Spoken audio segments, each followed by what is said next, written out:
The text message arrived just as I was pulling into the parking lot of my office. From my sister-in-law, Elena, of course. Look at my new designer handbag. She sent a selfie, her perfectly manicured hand holding an expensive leather bag. Bought with your family money. Haha. Thanks for being so careless. My fingers tightened around the steering wheel. The casual cruelty, the brazen theft, it was too much. My name is Sophie Martinez, 35 years old, a project manager at a tech startup in San Francisco. And for the past 6 months, my sister-in-law had been systematically draining a trust fund that wasn't hers to touch. The trust fund had been my grandmother's final gift. Elena's husband, my brother Marco, had no idea what was happening. And that was exactly how Elena wanted it. I remember the day my grandmother passed away. Elena had been hovering near the lawyer's office, asking endless questions about inheritance. My grandmother Maria, a first-generation immigrant who had built a successful cleaning business from nothing, had always been strategic. The trust fund wasn't just money, it was a legacy. This is for your education, for your dreams, she told me years ago. Never let anyone take away what you've worked for. Those words echoed in my mind as I stared at Elena's message. $450,000 gone. Spent on designer bags, luxury vacations, expensive jewelry, all while claiming it was her money to spend. The first hint of trouble came 6 months ago. A strange withdrawal from the trust account. Then another, small amounts at first, carefully calculated to avoid immediate detection. But Elena wasn't careful enough. I'd inherited my grandmother's sharp mind. Working in tech had taught me about data, about tracking, about finding patterns. And I knew something was wrong. Mr. Rodriguez, my grandmother's longtime lawyer, had been the first to raise a red flag. Someone's been accessing the account, he told me during our confidential meeting. But the signatures don't quite match. Elena had forged documents, carefully, meticulously, but not perfectly. My brother Marco was oblivious. A construction worker who trusted his wife completely. He had no idea about the intricate financial details. Elena managed their finances, and she made sure he saw only what she wanted him to see. We're saving money, she'd tell him. Don't worry about the details. But I worried. I investigated. Bank statements, digital trails, every piece of financial documentation became a puzzle I was determined to solve. Elena thought she was smart. She thought no one would notice. She'd been slowly transferring funds, creating fake invoices, manipulating account statements. But what she didn't know was that my grandmother had built in multiple layers of protection, hidden clauses, specific conditions, and most importantly, original notarized documents that could never be truly erased. I spent weeks gathering evidence, silent, calculating, waiting for the perfect moment. Each designer bag Elena posted, each luxury vacation she bragged about, they were pieces of evidence. Timestamps of her theft. Digital breadcrumbs leading directly to her crime. My tech background wasn't just a job. It was a weapon, and I was about to use it. The final piece of the puzzle came from an unexpected source. My Aunt Alina, my grandmother's sister, who lived in a small town in Arizona. I have something for you, she'd said during our monthly call. Something Grandma Maria wanted you to have. But only when the time was right. A small weathered envelope arrived a week later. Inside, original trust fund documents, signed, notarized, with specific instructions that could blow Elena's scheme wide open. My grandmother, always 3 steps ahead, had anticipated something like this might happen. The documents revealed everything, specific conditions about the trust fund, restrictions Elena had completely overlooked in her rush to steal the money. I knew what I had to do, but timing would be everything. I screenshot Elena's messages, compiled the bank statements, gathered every piece of digital evidence. Mr. Rodriguez confirmed what I already suspected. Elena's actions weren't just unethical, they were potentially criminal. We have multiple legal avenues, he told me, but we need to be strategic. My phone buzzed again. Another message from Elena. Can't wait to show Marco my new vacation photos. Bet you're jealous. I allowed myself a small smile. Elena had no idea what was coming. The generational wealth she believed was hers was about to become her worst nightmare. And I was going to make sure she understood one fundamental truth. You don't mess with a legacy built by a strong immigrant grandmother who fought for every single penny. This wasn't just about money. This was about respect, about honor, about protecting the dreams my grandmother had worked her entire life to secure. Elena thought she had won.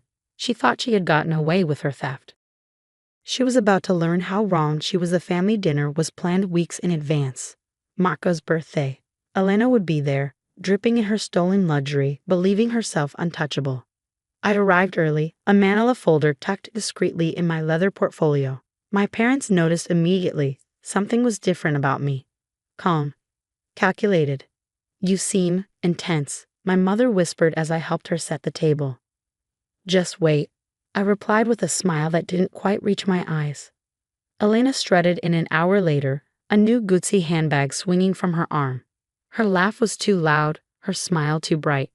The performance of someone hiding something. Sophia, she called out, deliberately loud. Look at my new bag. Isn't it amazing? Marco beamed, completely oblivious.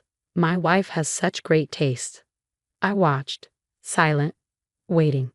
Dinner progressed, small talk, laughter.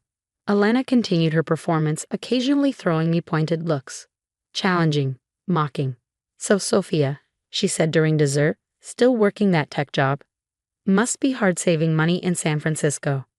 The table went quiet, a classic Elena move, always trying to belittle, always trying to create tension. Actually, I responded, my voice calm, I've been doing quite well. I pulled out the manila folder. In fact, I'd like to discuss something important. About Grandma Maria's trust fund. Marco looked confused. My parents exchanged worried glances. Elena's smile froze. Mr. Rodriguez, our family lawyer, asked me to share some information. I continued, spreading documents across the tablecloth. Bank statements, forensic financial reports, copies of forged signatures, digital transaction trails. Elena's face transformed. The confident smile disappeared, replaced by a look of pure panic. What is this? Marco asked, picking up a document. Before I could answer, Elena interjected. It's nothing, just some boring paperwork. But it wasn't nothing. It was everything. The documents revealed a meticulously planned theft. $450,000 systematically withdrawn. Fake invoices, forged signatures. Elena had been methodical in her approach. But she had overlooked one critical detail. My grandmother's original trust document contained a unique clause, a protection mechanism she had crafted decades ago, anticipating potential family conflicts. The trust fund, I explained, can only be accessed under specific conditions. Conditions Elena violated multiple times. Marco looked at his wife, confusion turning to suspicion. Elena, he asked, what is she talking about?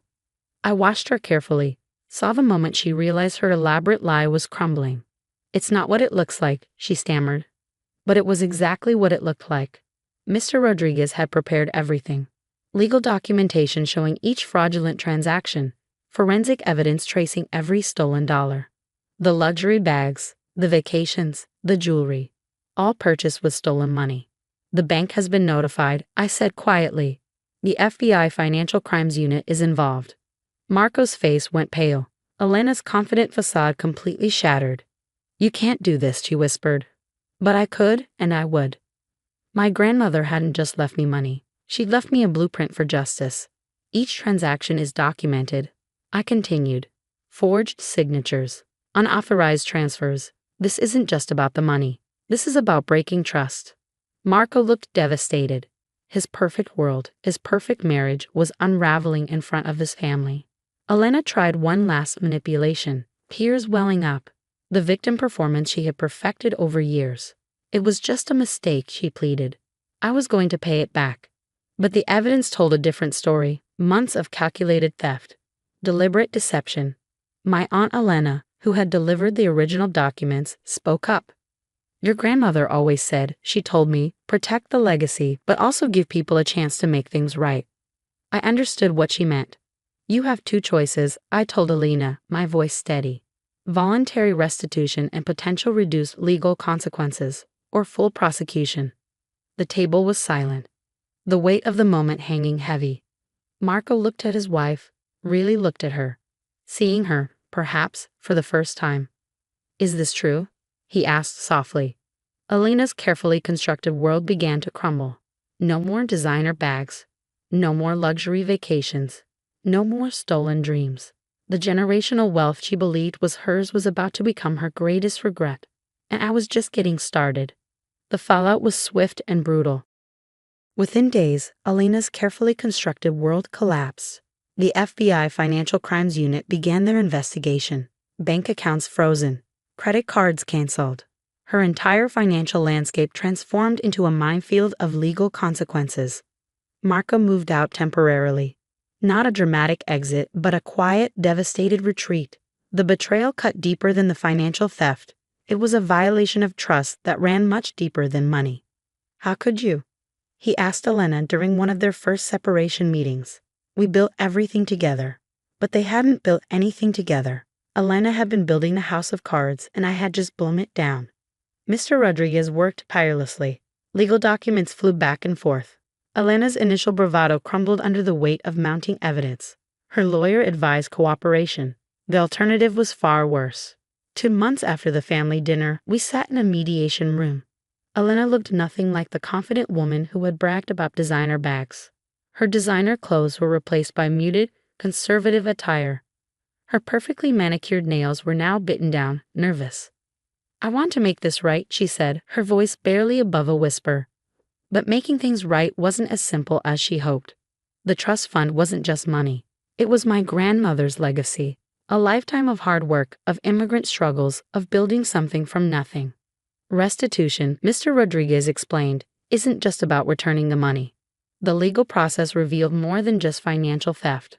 Elena had forged documents, created fake invoices, manipulated bank statements. Each action compounded her crime. Marco sat quietly during the mediation. His construction worker's hands that had built real things, honest things, now sat folded in his lap. The betrayal had broken something fundamental in him. My tech background proved crucial. Digital forensics traced every single transaction. Nothing was hidden. Nothing could be explained away. The first settlement offer came through. Full financial restitution. Plus legal penalties. Elena would be paying back far more than she had stolen. But money was only part of the punishment. Her professional reputation was destroyed. The accounting firm where she worked discovered her fraudulent activities. Termination was immediate. Professional licensing boards were notified. "You'll never work in financial services again," her lawyer warned. The family dynamics shifted dramatically. My parents, initially shocked, now viewed Elena with a mixture of disappointment and anger. "How could you betray our trust?" my mother asked during a difficult conversation. Elena had no real answer. The trust fund, miraculously, remained mostly intact. The quick detection and legal intervention meant most of the money was recovered. What wasn't recovered would come from Elena's personal assets and future earnings. A year-long forensic audit revealed the full extent of her actions. It wasn't just the trust fund. She had been manipulating finances in other areas of her life. Small thefts. Fraudulent claims. A pattern of deception that ran deep. Marco filed for divorce. Not with anger, but with a profound sense of loss. "I thought I knew her," he told me during one of our rare conversations. "I was wrong about everything." The legal proceedings became a matter of public record.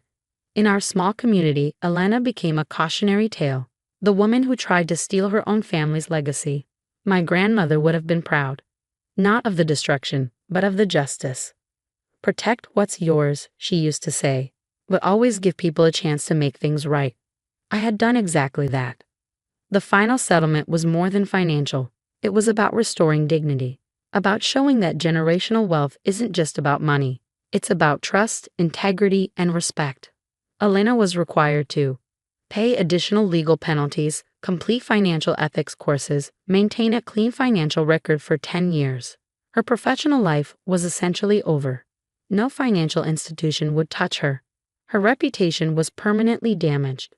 Marco rebuilt, slowly, painfully, but with integrity. "I'm grateful you uncovered this," he told me during one of our last conversations. "Better to know the truth than live a lie." The trust fund, my grandmother's final gift, was restored. But it became more than just money. It became a symbol of family resilience. I established a scholarship in my grandmother's name. using part of the recovered funds to help first-generation immigrant students pursue their dreams. She would have loved this, my aunt told me, tears in her eyes. Elena's final attempt at reconciliation came through a carefully worded letter, an apology, a plea for understanding. I didn't respond. Some betrayals are too deep to simply forgive. The generational wealth she believed was hers had become her ultimate downfall. A lesson in the consequences of greed, of betrayal, of thinking you can outsmart family. My grandmother always said, "The truth will always find its way home." And she was right.